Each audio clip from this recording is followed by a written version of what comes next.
Hola estudiantes de cuarto medio, ¿cómo están? En esta guía número 12 vamos a seguir hablando de las formas de transferir calor. Ya recuerden que en la guía pasada hablamos de la conducción como uno de los principales métodos o formas, ¿cierto?, para que el calor se transfiera desde un punto a otro. Y hoy vamos a hablar de los dos métodos que nos quedan, ¿verdad?, que son convección y radiación. ¿Ya? Respecto de la radiación, perdón, de la convección, decir que se produce principalmente en gases ya y líquidos, es decir, en fluidos.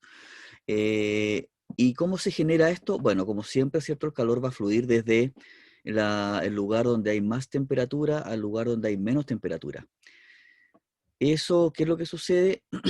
Las partículas, ¿cierto? O moléculas de gas o de líquido se van a agitar, van a adquirir mayor energía cinética en el punto donde hay un foco caliente, es decir, exista mayor temperatura, y por lo tanto, ¿cierto?, va a generar un movimiento de partículas, ¿verdad?, con todo el fluido incluido, ¿verdad?, la masa de fluido, ya sea gas o líquido, y eso recibe el nombre de convección o corriente de convección. Y las corrientes de convección están en bastantes lugares, ¿verdad?, en la naturaleza. Por ejemplo, en las capas, ¿cierto?, subterráneas, donde la roca se encuentra en estado líquido. Ahí tenemos, ¿cierto?, corrientes de convección ascendente que generan el movimiento de las placas tectónicas.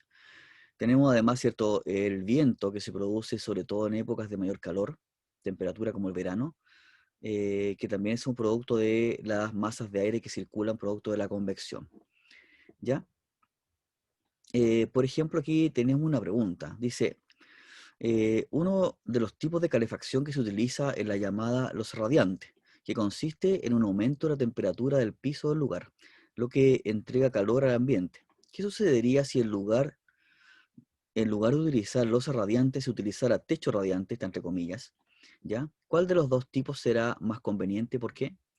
Bueno, recordemos, ¿cierto?, que la temperatura o el calor asciende de un punto más cálido, ¿cierto?, de más temperatura a uno de menor temperatura. Pero en el aire, ¿verdad? Cuando yo tengo un mecanismo de calefacción, lo que se calienta principalmente es el aire de la habitación. ¿Y qué pasa con el aire? Por ser un gas, ¿cierto? Se producen corrientes de convección, principalmente ascendentes, ¿ya? Entonces, cuando yo estoy en una habitación, el aire más caliente va a estar en el techo y el más frío va a estar en el piso. Si yo coloco losa radiante o coloco un sistema radiante en el techo, la verdad que no va a tener ningún efecto, ¿verdad? Y la habitación va a seguir tan fría como siempre. Porque, ¿cierto? El calor, el aire caliente, va a tender a subir, ¿cierto?, por el techo hacia arriba, es decir, el entretecho o según donde vivamos. Y no va a tener incidencia, ¿cierto? No va a bajar jamás a la parte del suelo, ¿cierto? Y a una cierta altura donde nosotros habitamos. Por ende, no sería, digamos, rentable y tampoco sería inteligente colocar un techo radiante. ¿Ya? Por ejemplo, aquí está la estufa. ¿Sí?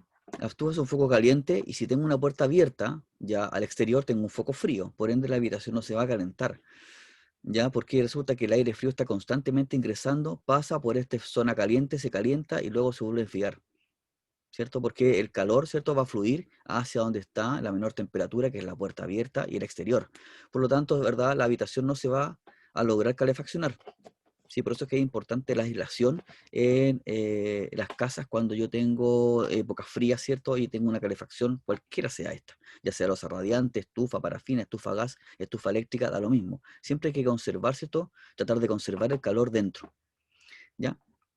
Y las corrientes de convección son movimientos. Aquí no está el dibujo, pero también se podría visualizar, supongamos que tengo una olla que es transparente, ¿ya? Y la pongo al fuego, a la cocina. Cuando el agua empiece a hervir, también se van a crear corrientes de convección desde abajo hacia arriba y van a girar, y yo voy a ver que el agua está en movimiento, ¿ya? Lo mismo ocurre en el interior de la Tierra, ¿sí? Esa es la transferencia de calor por convección. Y nos queda la transferencia de calor por radiación. ¿Ya? ¿Qué diferencia tiene la radiación con la convección o la conducción? Bueno, que la radiación, ¿cierto?, como su nombre lo indica, proviene de una fuente que emana radiación. Y ustedes saben que la radiación electromagnética, ¿ya?, que proviene del Sol, es una radiación que es una forma, ¿verdad?, de transmisión de ondas que puede viajar en el vacío. Por eso es que nos permite nosotros calentarnos con la temperatura que tiene el Sol, porque en el fondo nos estamos calentando, ¿cierto?, con la radiación electromagnética, ¿verdad?, que viene del Sol. Y no solamente la radiación electromagnética, sino que también con la radiación de calor, ¿verdad?, que también se comporta como onda electromagnética. ¿Sí?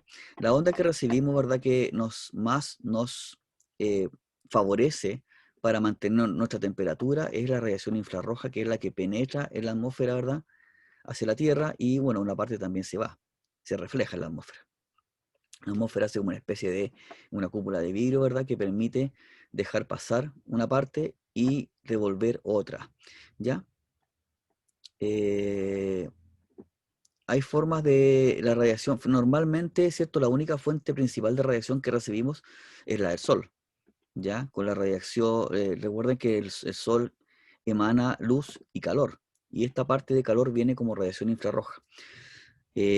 Bueno, nosotros como cuerpos, ¿cierto? Como seres vivos también irradiamos, ¿verdad? A través de una transmisión de calor por radiación. Cuando hay muchas personas en un lugar cerrado y muy pequeño, ¿verdad?, sentimos que la temperatura empieza a aumentar y eso es producto de la radiación que emiten nuestros cuerpos. Ya la verdad que todos los cuerpos, hasta los más fríos, inertes, pueden emitir radiación infrarroja. Ya hay cámaras que pueden detectar eso. Ya, pero lo que pasa es que la radiación infrarroja, por ejemplo, de una piedra es mínima. La radiación infrarroja de una persona es bastante más elevada porque recuerden que nuestra temperatura está entre 36 y 37 grados Celsius. ¿Ya?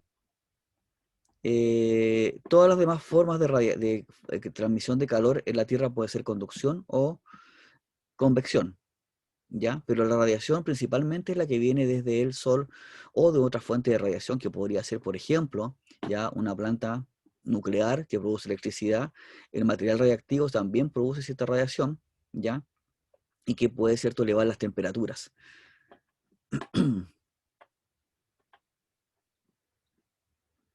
Ya, aquí abajo dice, al ingresar la radiación proveniente del Sol a la Tierra, parte de dicha radiación es reflejada por la atmósfera, por las nubes y por el suelo, mientras que otra parte es absorbida por la superficie.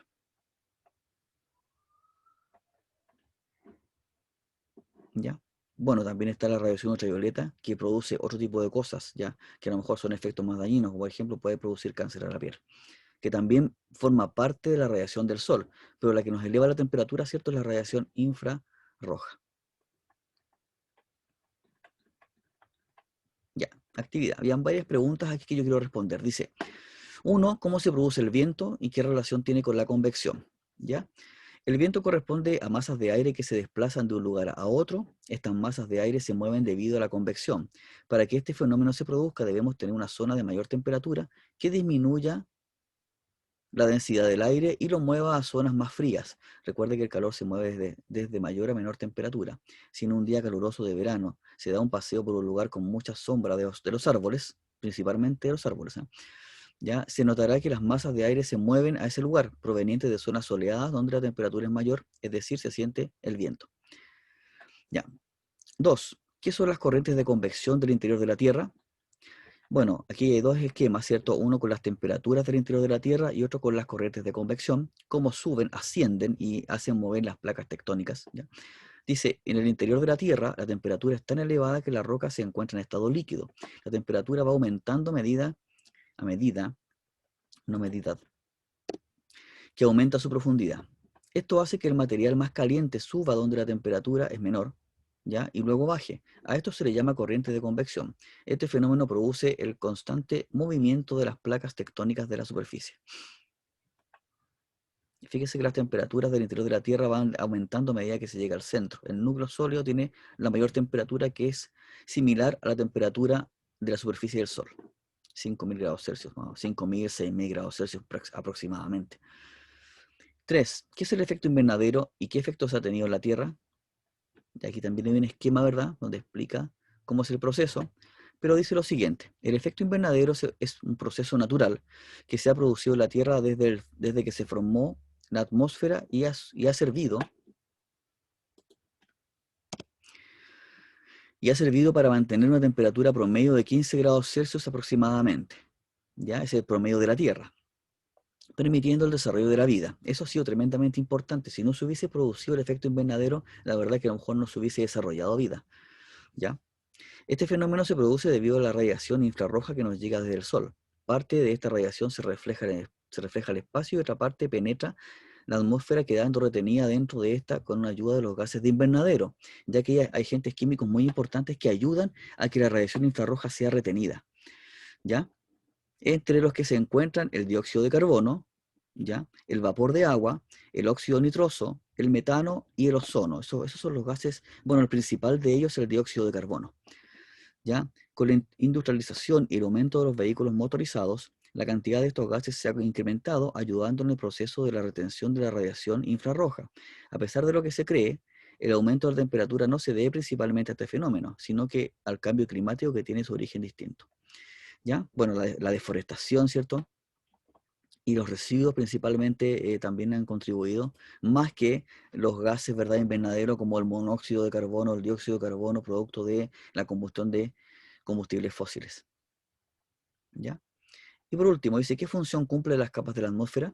Las capas de la atmósfera de la Tierra cumplen la función principal de protegernos de las radiaciones de alta energía provenientes del Sol. Por ejemplo, radiación gamma, ¿ya?